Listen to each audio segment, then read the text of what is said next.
Okay, I'm about to start solving it, so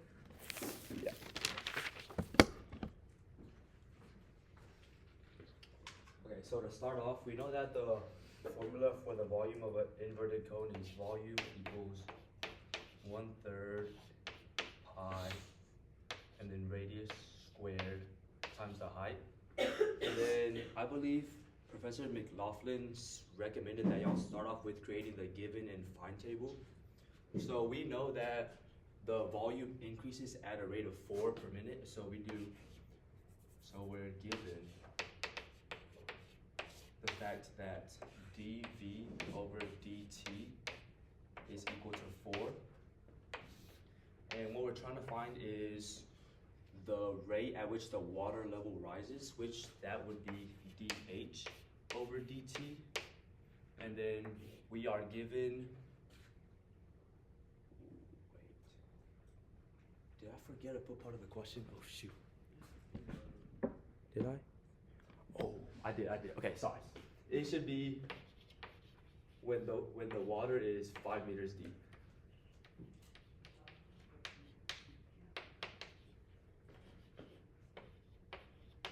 Okay, yeah.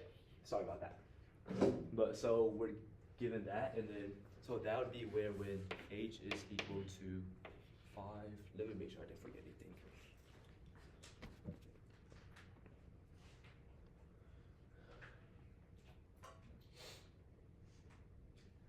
Okay, yeah. So from here, what we want to do is get rid of the R. So what you want to do is use similar triangles, which is R over H is equal to the numbers that we were given, which the radius is 4, and that's over 12, which 4 over 12 is essentially the same as 1/3.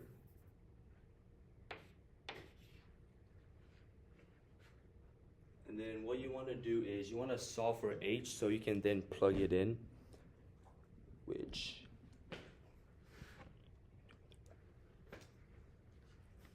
no, sorry. Okay, so what you want to do is solve for R to plug in R in terms of H. So you multiply both sides by H, which gives you R equals H over 3.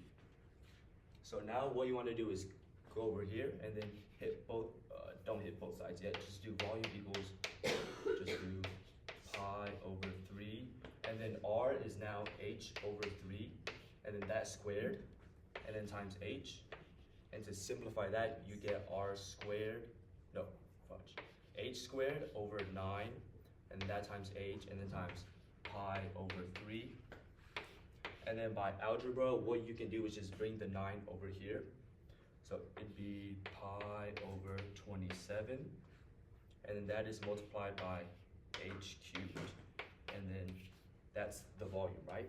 And then now what you want to do is do the derivative with respect to time on both sides. Good. E over dt.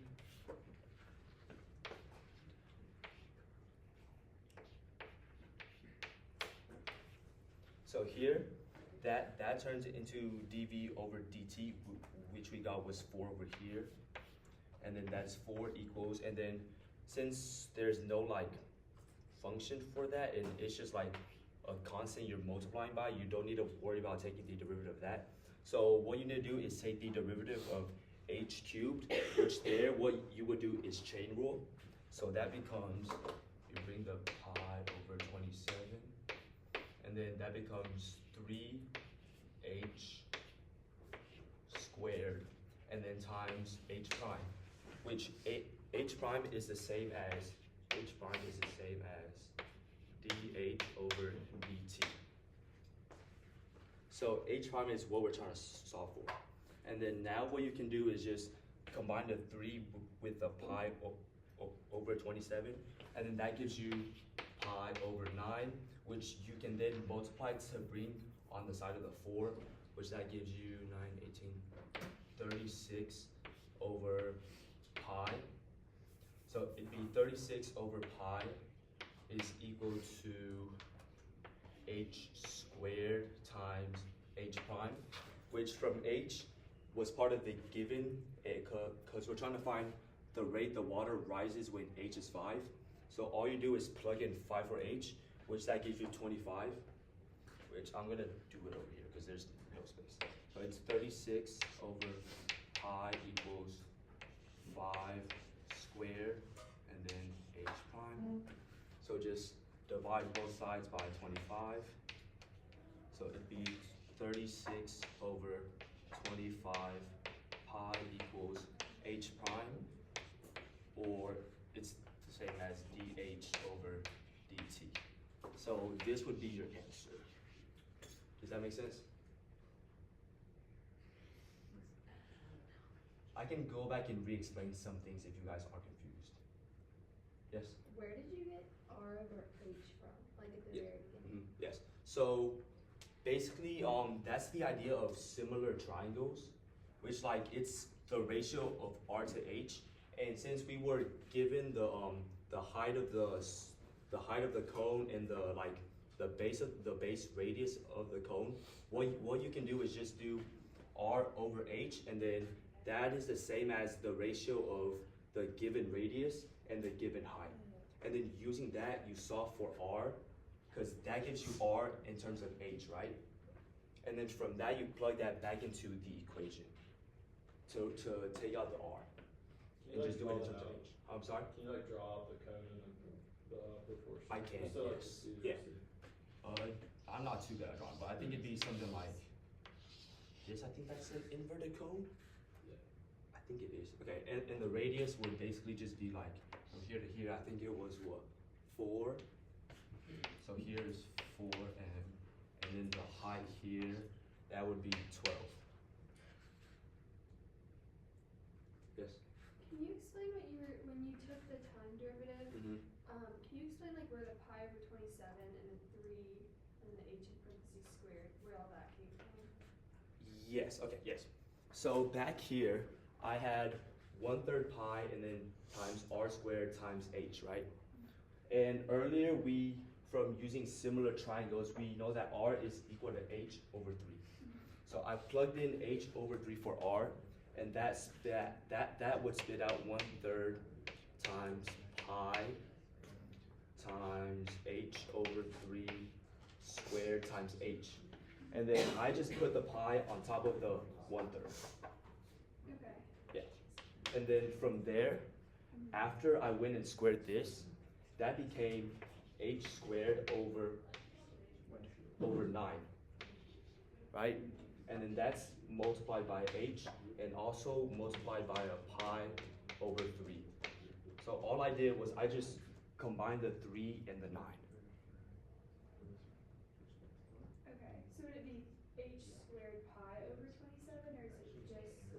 It would be h squared times h, and then also times 1 over 9, and then times pi over 3.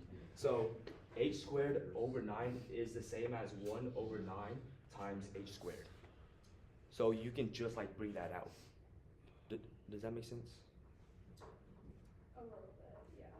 And then from there, I just combine that with a pi over 3. And then that's how I got the pi over 27.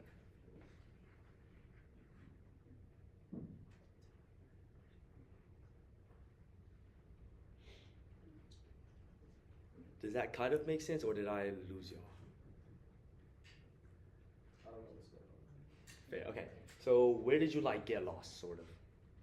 If that makes sense. I just feel like a lot of stuff is like scattered kind of all over the board. Mhm. I don't like. Okay, I'll try to do this again, but a bit more organized. Alright.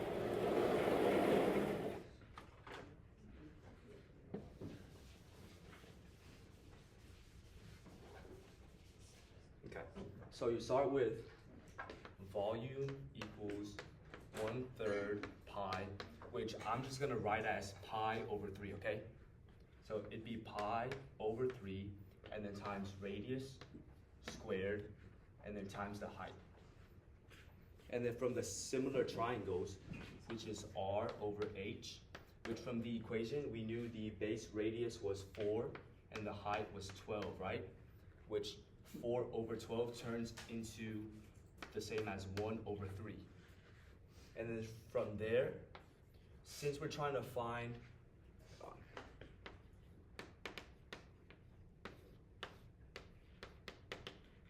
what we're trying to find is dh over dt, right? So there's no need for the r variable. So what you want to do here is express r in terms of h, which what you would do is just multiply both sides by h, and then that gives you r is equal to h over 3. And then, so what I did here now is I did volume equals pi over 3, and then I replaced the r with h over 3, and then you square that and then times that by h. And then after you square that, you get h squared over 9 times h, and then times pi over 3. But h squared over 9 can be rewritten as h squared times 1 over 9, which from that I combined the 1 over 9 and the pi over 3.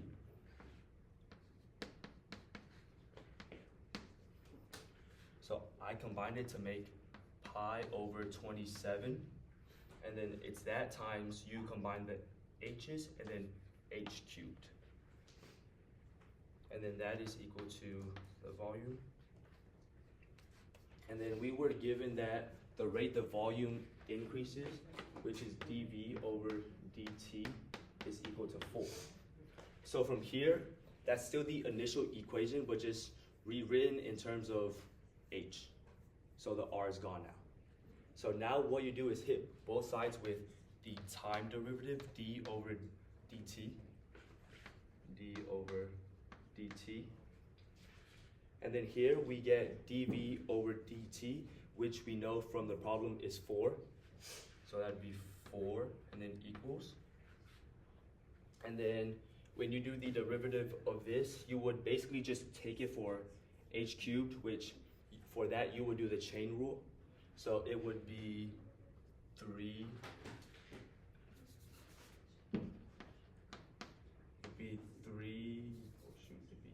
carry over the pi over 27, and then it would be times 3h squared.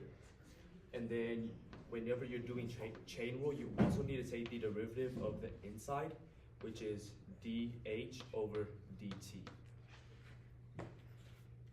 And then from there, I just moved this to the other side. So I multiplied both sides by 27, and then I divided both sides by pi.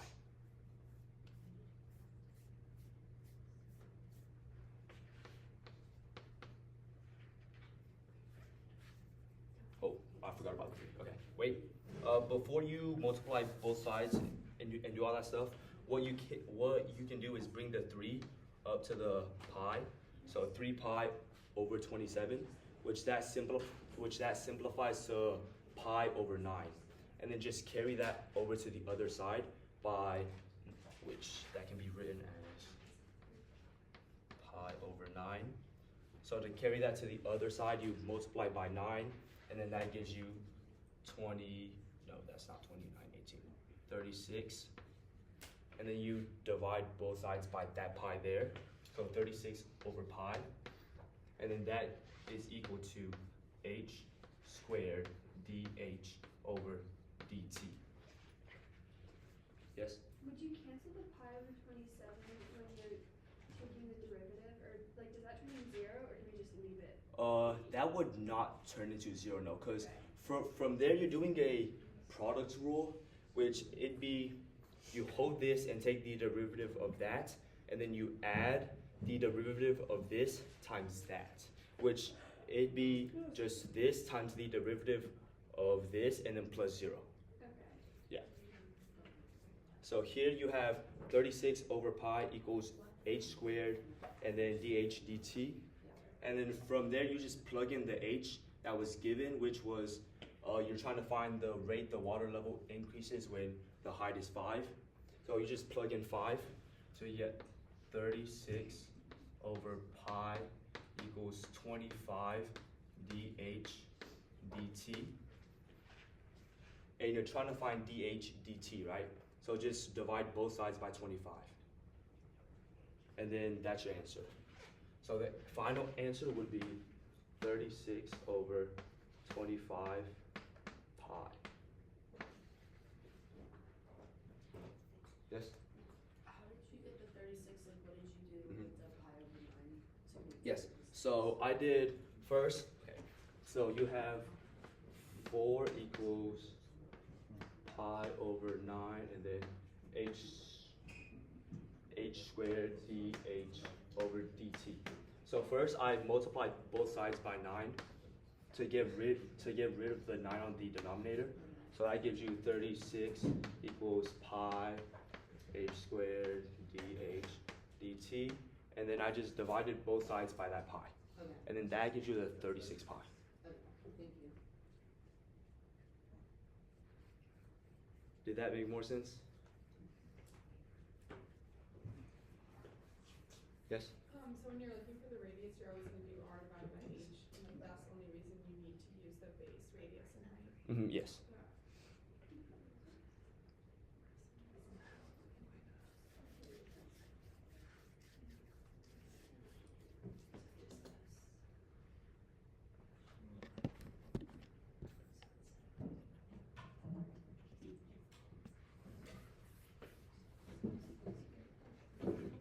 All right, and then, are y'all good? Are there any questions? I'm gonna move on to the next topic.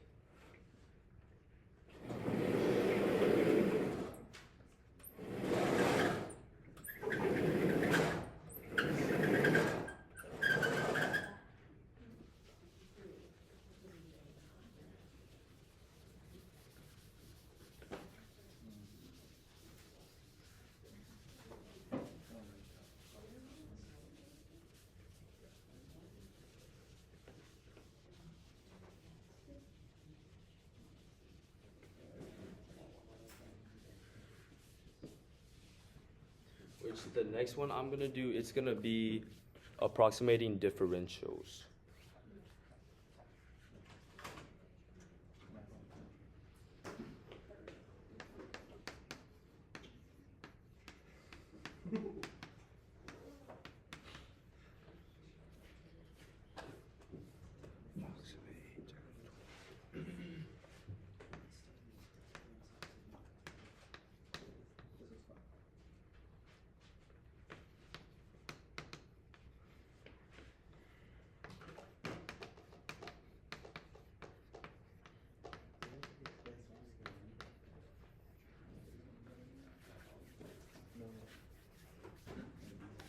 And if you guys don't remember the formula is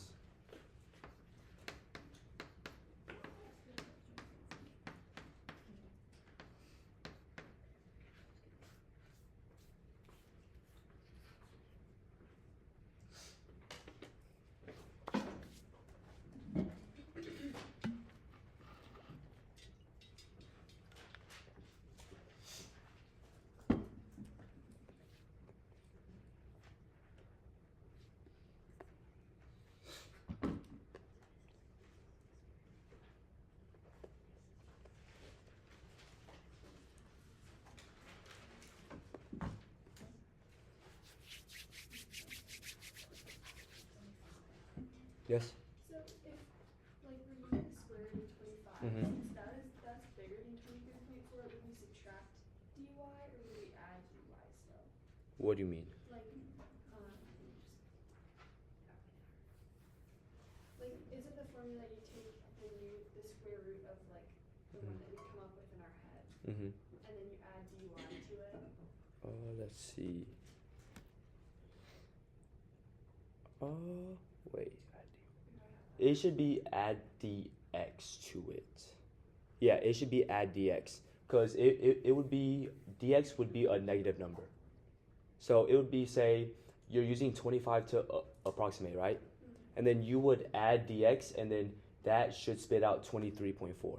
So it would be 25 plus dx equals 23.4, Okay. which it should come out as negative. Okay.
Alright, I'm about to start going over it.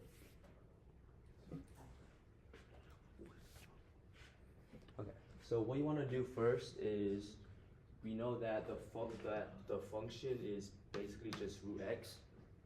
So you take the derivative of that using chain rule, which is root x is the same as x to the power of 1/2. So the derivative is just 1/2 x to the negative 1/2. And then now we want to find dx, which we can do using the nearest perfect square root, which in this case would be root of 25. So we do 25 plus dx equals 23.4. And then you subtract 25 to find dx. So you get dx equals negative 1.6. And then from here, you just plug these into the equation, and then you get dy equals f prime of x, which is 1/2 x to the negative 1/2. And then it's that times dx, which is just negative 1.6. And then for the x, we plug in the nearest square root that we chose, which in this case would be 25. So just plug in 25 for x. So it'd be equal 1/2 25 to the negative 1/2, and then times negative 1.6, which this is just the same as 1/2 times the root of 25 times negative 1.6, which 2 times the root of 25 is just 10. So it'd be, that is equal to 1/10 times negative 1.6. So the answer is just negative 1.6 over 10. Wait, did I mess up something? Hold on. Yeah. Yes. It doesn't matter how we write the answer, like, do we need to write it as negative 1.6 over 10, or is like, I open out the think, left 1 over honestly, 25? it depends on what the instructions say, but you guys can't use calculators, right? No. Yeah, so probably just leave it in this form so you don't make any dumb mistakes by accident. That's probably what I would do. Yes? Do you have to subtract it from the square root of 25, where you approximate from? What do you mean? Wait, say that again? Do you have to subtract the negative 1.6 over 10 from the square root of 25? Yes. Yeah, because 25 minus 1.6 is 23.4. Yeah. Okay. All good? Yes? So since, I don't know how I'm gonna explain this, Mhm. it's gonna sound crazy. So since in the problem is 23.4, the square root of 23.4, and we chose 25 because that's the perfect square root, and it was bigger, 25 is bigger than 23.4, is that why our change of x Is was negative? negative? Yeah. So if it was opposite, say it was Say if we were it was, given 17 point something and we chose 16, would that be a? it would be a positive one, yes. Okay. Mhm. Okay, that makes sense. Yeah. Thank you. Okay. Then let's see. For the next question, I'm gonna do implicit differentiation, and then after that, I know you guys have been doing the first and second derivative, concavity and increasing and the max and min and all that stuff. So I'm gonna try to do one of those for you guys too.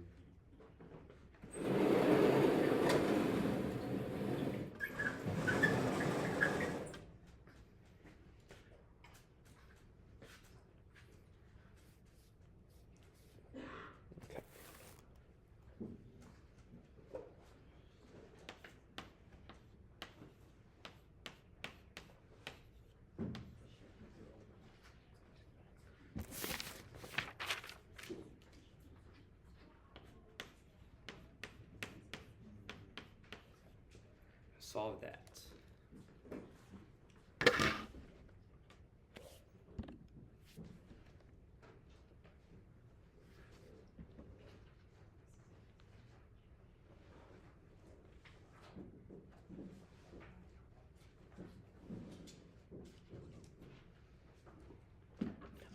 And real quick, I did forget something for the previous question.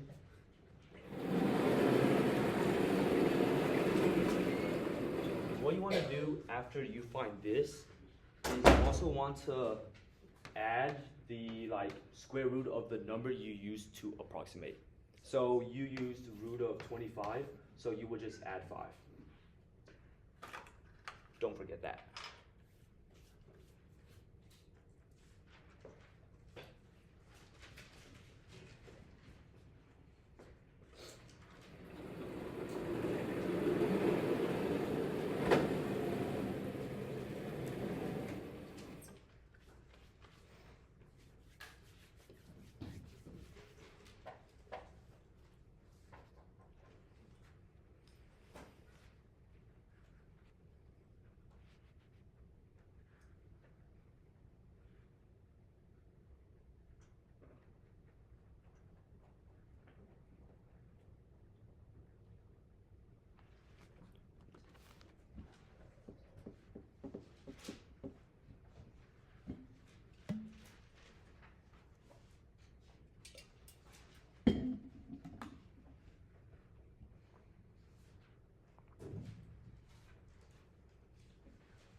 Okay, I'm gonna go ahead and start working on this question.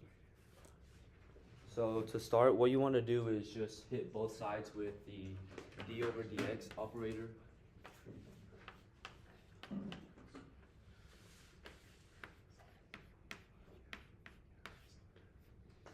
So you take the derivative of x cubed, which is just 3x squared. And then you take the derivative of y cubed, which would be, you would do chain rule, so 3y squared, and then times dy over dx. And then you would do it for this term here, which I'm gonna do off to the side here. For that, you would need to do product rule. So what I would do personally, I would split that into negative 3x and then y, and then just do a product rule for that. So you hold the first one and then take the derivative of the second. So negative 3x times dy over dx. And then you add that to, you take the derivative of the first one, which is just, well, it'd be minus, and then minus 3, and then you take the derivative of the first, and then you hold the second one, so minus 3y. And then this is the derivative of negative 3xy here. So you can just plug that in here, and then it'd be minus 3x dy over dx, and then minus 3y, and that'd be equal to 0. And then in these questions, what you're trying to solve for is dy over dx. So what I would do is move all the dy dx terms on one side and all the non-dy dx terms on the other side. So what you can do is just do 3y squared, because that has a dy over dx term. And then, so it's this term here and then this term here. So this and then minus 3x dy over dx. And then for the non-dy dx terms, I would just move them to the opposite side where the 0 is. So you would subtract 3x squared, it'd be minus 3x squared. So that gets rid of that. And then you would add 3y to move this to the other side, plus 3y. And then here, what you can do is just factor out dy over dx. So that'd be dy over dx, and then it's that times 3y squared, and then minus 3x. And then this is just equal to negative 3x squared plus 3y. And then to isolate this, just divide both sides by that. So your final answer will be dy over dx equals negative 3x squared plus 3y over 3y squared minus 3x. Yes? I have a question. Mhm. So in class we were Mm-hmm. taught, or she would do the dy over dx. She would do like the y prime. Yeah. Is that still the same? It's it's the exact same thing. Yeah. Can Mhm. we just put like, d over dx, like before we do each step for this, like is she gonna count off if we don't put d over dx for each step, or how does that work for this? I'm honestly not too sure if she's gonna take off points for that, because what d over dx means is just that you're taking the derivative of it. So just to be safe, I probably would. Okay, you don't But think you she could. count off for that? No, she won't take off points if you put that on. But I would ask her in class tomorrow to make sure. All good. And then for the last one, I'm gonna try to do one of those like graphing, like concavity and increasing, decreasing, and all that.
points, do you plug it into the derivative of the function or to the original function? You plug it into the original one.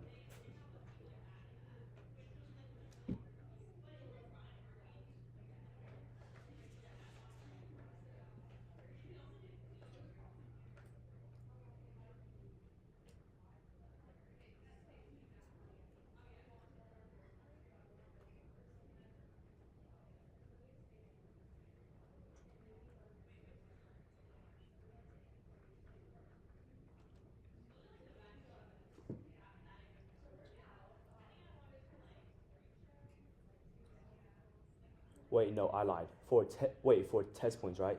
Yeah, like, Oh, you would do that in the derivative one. Sorry, yeah.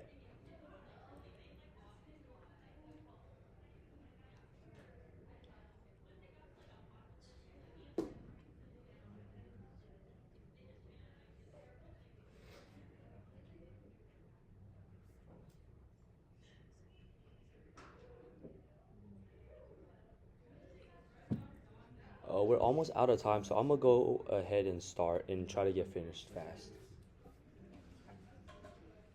So first, you want to find the first derivative. So just take the derivative of that, which that spits out 3x squared minus 3. And then you want to find the critical points, which is where this does not exist or equals 0. So, I mean, it can't be does not exist. So you would just set that equal to 0. And then you get 3x squared equals 3. And then from there, you will note that the critical points are -1 and 1. So just draw that line thingy and then do -1 and 1. And then we're gonna start with a point in between here, which I would just do 0. And then you plug 0 into here, which that'd be 3 times 0 squared, so 0 minus 3, that's negative.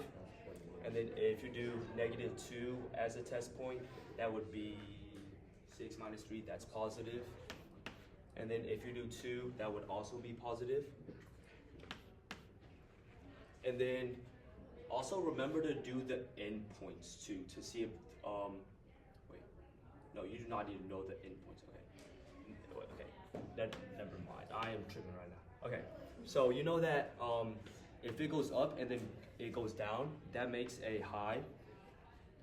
And then from here, it goes down and then up, so that makes a low. So you know that at the point 1, there's gonna be a low, and at the point -1, there's gonna be a high there. And then for increasing, it would just be increasing from the interval, which is at -2, and then to -1, so it's increasing here, and also increasing from 1 to 2. And then the decreasing would just be from -1 to 1. And then in order to do concavity and points of inflection, you need the second derivative. So you take the 3x squared minus 3, and then you take the derivative of that, which that is just 6x. And in order for that to be 0, x would just need to be 0. So you know the only critical point is just 0. If you plug in a bigger number, it's positive. If you plug in a smaller one, it's negative. And then from there, positive means it's concave up, negative means it's concave down. And anytime on the second derivative sign chart where it goes from, say, negative to positive or positive to negative, at the point in between, you know that there's a inflection point there. And if they want you to find the exact like coordinate pair, you would just take that point, which is the x value, and then you go back to the original f of x equation, and then you just plug that x in, and then that spits out the y, and then you'll get the coordinate pair. And then based off this, I think it should be mostly self-explanatory to draw, but drawing can be a bit confusing. Which I don't know if I have enough time to draw, and I'm not too good at drawing either. But yes. Are we gonna have like those like econ questions, like Oh yes, those. functions and stuff? Yeah, I would just remember the formula for those, cause like the actual like understanding of it is not really too complex. Just know like the formulas and what like average cost and all that stuff is. Are we gonna have like a question of like what's the actual cost, like they're like 900 and 900 first? Yes, for that you would just take the first derivative and then yeah.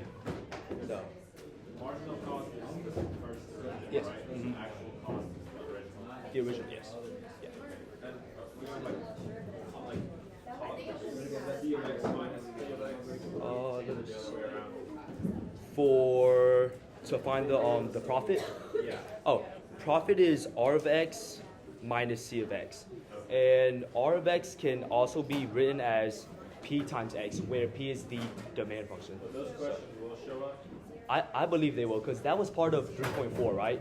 So more likely than not, yeah, it probably will. Do you know if we're gonna be taking like the second differential or anything? 'Cause I saw one of them where it was like Where you like d2y Oh. over dx. that will I don't want to say it will or won't, but yeah, there could always be a chance that it's on it, but as long as you know how to do implicit differentiation, just do that twice and then you should be fine. Yeah, Alright, sounds good. Thank you. no problem. I was actually gonna like